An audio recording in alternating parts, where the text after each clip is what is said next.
Hey class 8, welcoming you all to the new session with a new chapter. Today I will be teaching you lesson 3, Death of the Trees.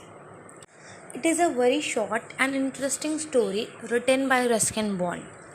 Ruskin Bond is an Indian author as well as a poet. He usually wrote on nature as well as environment issue. इस story में उन्होंने ये explain किया है कि कैसे development के लिए एग्रीकल्चर को, नेचर को डिस्ट्रॉय किया जा रहा है। ये एक बहुत छोटी सी स्टोरी है बट इसमें बहुत सारे वैल्यूज़ दिए गए हैं। To know more about the story, let's go through about the lesson. In the story, the author describes an incident when hundreds of trees have been cut down near his house by PWD. इस story में author ने अपने उस समय के incident के बारे में बताया है जब उनके हाउस के सामने 100 से भी ज़्यादा पेड़ों को काटा गया था PWD के द्वारा। Writer expresses his deep attachment with the trees because he saw many trees of them growing with him. और इस स्टोरी में ऑथर ने एक अलग तरीके की अटैचमेंट को दर्शाया है क्योंकि बहुत सारे ट्रीज़ के साथ वो खुद बड़े हुए हैं। So let's go through the story to know what does the author want to explain us and what the moral values he want to give us. The peace and quiet of the Maplewood hillside disappeared forever one winter. एक ठंड की बात है जब हमेशा के लिए एक मेपलवुड हिलसाइड डिसअपेयर हो गया। The powers that we decided to build another new road into the mountains. वो लोग जिनके पास सरकारी अथॉरिटी है कि वो कुछ डिसाइड कर सकें, मतलब PWD के इंसान, उन्होंने डिसाइड किया कि माउंटेन से रोड निकलेगी जो कि ऑथर के घर के पास से जाएगी। About 6 feet from the large window which had overlook the forest for over 10 years. और वो 6 feet उनके घर की खिड़की से जो वो देखते हैं कि माउंटेन जो है पूरे फॉरेस्ट को कवर कर चुका है। इन माई जर्नल आई रोट, उन्होंने अपने जर्नल में लिखा है, already they have filled most of the trees. Already PWD के पीपल, जो इंसान है जो PWD में काम करते हैं, उन्होंने बहुत सारे पेड़ों को गिरा चुके हैं। The walnut was one of the first to go, सबसे पहले उन्होंने वॉलनट के पेड़ को गिराया। It was a tree I had lived with for over 10 years, और वो वॉलनट का पेड़ जो है उसके साथ ऑथर 10 साल बिता चुके हैं। Watching it grow just as I had watch my neighbours Prem little son Rakesh grow up, और उसको वॉलनट पेड़ को उन्होंने अपने पड़ोसी के बेटे के साथ बड़ा होता हुआ देखा है। I knew this tree better than the others, और ऑथर कहते हैं कि मैं इस पेड़ को दूसरों लोगों से ज़्यादा अच्छे से जानता हूँ। Another tree I will miss is the young deodar, the only one growing in this stretch of woods. तो जो दूसरा पेड़ है जिसको मैं सबसे ज़्यादा मिस करूँगा वो है देवदार का पेड़, जो कि अभी थोड़ा छोटा ही था। और वो देवदार एक ऐसा पेड़ है जो लकड़ी की खिंचाव में बढ़ता है। Some year back it was stunted from lack of sunlight. कुछ साल पहले देवदार का पेड़ सनलाइट नहीं मिलने के कारण इमेच्योर हो गया था। The oak covered it with their branches.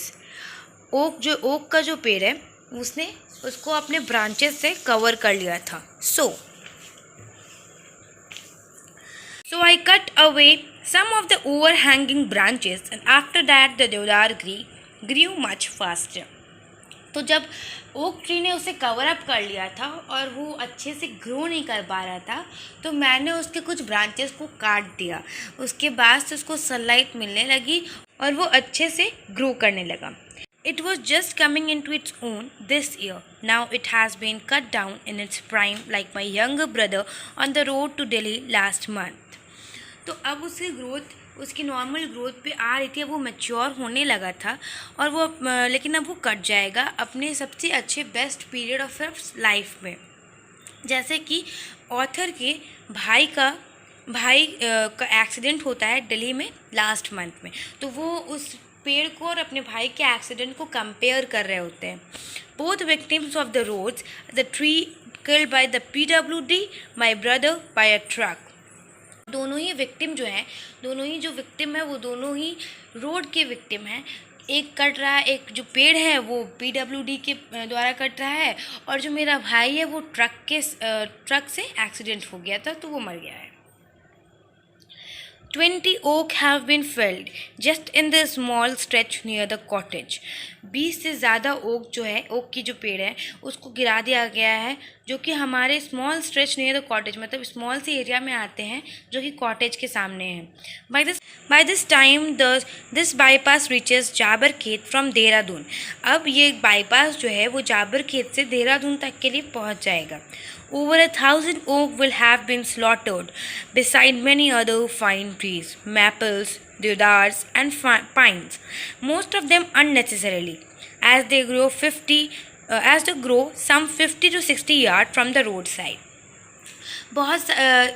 इस रास्ते को बाईपास से जोड़ने के लिए बहुत सारे पेड़ों को काटा गया है। 1,000 से ज़्यादा ओक ट्रीज़ जो हैं वो कट चुके हैं। बिसाइड मेनी फाइन ट्रीज़, बहुत सारे फाइन ट्रीज़ जैसे कि मेपल्स, देवदार्स, पाइन्स, ये सब भी कट गए हैं। अननेसेसरीली इसको काटा गया है क्योंकि ये रोड से 50 to 60 यार्ड ज़्यादा बड़ा ग्रो कर। The trouble is hardly anyone really believes that trees and shrubs are necessary. लेकिन मुश्किल की बात यह है कि बहुत कम लोग ये विश्वास करते, ये बिलीव करते हैं कि ट्रीज़ एंड श्रब्स जो है वो हमारे लिए ज़रूरतमंद है। With the exception of contractor who buys the fell trees, और ब्रैकेट में लिखा हुआ है कि एक्सेप्शन मतलब जो कॉन्ट्रैक्टर जो कि एक्सेप्शन मतलब उसको छोड़ करके, तो किस इंसान को छोड़ करके, वो कॉन्ट्रैक्टर जो कि कटे हुए लकड़ियों को उठा के ले जाता है, उसको छोड़ करके बाकी किसी को नहीं लगता है कि ट्रीज और शब्स हमारे लिए ज़रूरतमंद हैं। They get in the way so much don't they, वो बहुत सारे हैं जो बहुत सारे पेड़ कट रहे हैं, क्या नहीं कट रहे हैं? ऑथर हमसे क्वेश्चन पूछता है। According to my milk man the only useful tree is one which can be picked clean of its leave for fodder. मेरे मिल्कमैन के अकॉर्डिंग ऑथर कह रहे हैं कि मेरे मिल्कमैन के अकॉर्डिंग वो पेड़ सबसे अच्छा है जिसकी लीफ गिरती है तो उसे साफ़ सुथरा उठा करके फॉडर में इस्तेमाल कर दिया जाए, फॉडर में इस्तेमाल कर सके। फॉडर होता है जो हम लोग गाय को खाने के लिए खाना देते हैं, तो उसको मतलब चारा को फॉडर बोलते हैं। And a young man remark to me, you should come to Pauri, the view is terrific, there are no trees in the way. एक यंग मैन ने मुझे कहा था कि तुम्हें पौरी आना चाहिए।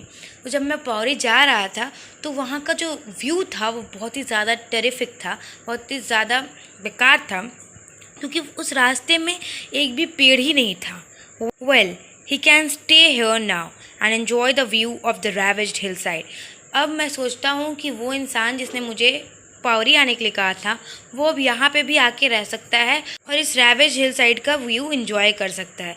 रैवेज का मतलब होता है destroyed. But as the oak have gone the milkman will have to look farther for his fodder. लेकिन अब तो ओक ट्री भी कट चुकी है, तो अब मिल्कमैन को किसी दूसरे पेड़ की तलाश करनी पड़ेगी उसके फॉडर के लिए। Rakesh called the maples the butterfly tree because when the winged seeds fall they flutter like butterflies in the breeze. Rakesh maple tree जो है, राकेश जो उसके नेबर का बेटा है, उसके बारे में बता रहे हैं ऑथर कि वो मैपल ट्री को बटरफ्लाई ट्री कहता है। क्योंकि जब उस पेड़ से सीड गिरती है तब ऐसा लगता है जैसे बहुत सारे बटरफ्लाइज हवा में उड़ रहे हों। नो मैपल्स नाउ, लेकिन अब तो वो मैपल के पेड़ भी नहीं होंगे। No bright red leaves to flame against the sky, और कोई भी रेड लीव का कोई पेड़ भी नहीं होगा जो कि ऐसा लगे कि स्काई पे फ्लेम दे रहा है, कि वो रेड कलर का, इसलिए ऐसा ऑथर उसको बोल रहे हैं कि ऐसा लगता है रेड कलर की जो पेड़ है, लीव्स हैं, वो स्काई की तरफ फ्लेम को जला रहे हैं। No birds, that is to say no birds near the house, कोई चिड़िया भी नहीं होगी, और हमें ये कहना चाहिए कि कोई चिड़िया हमारे घर के पास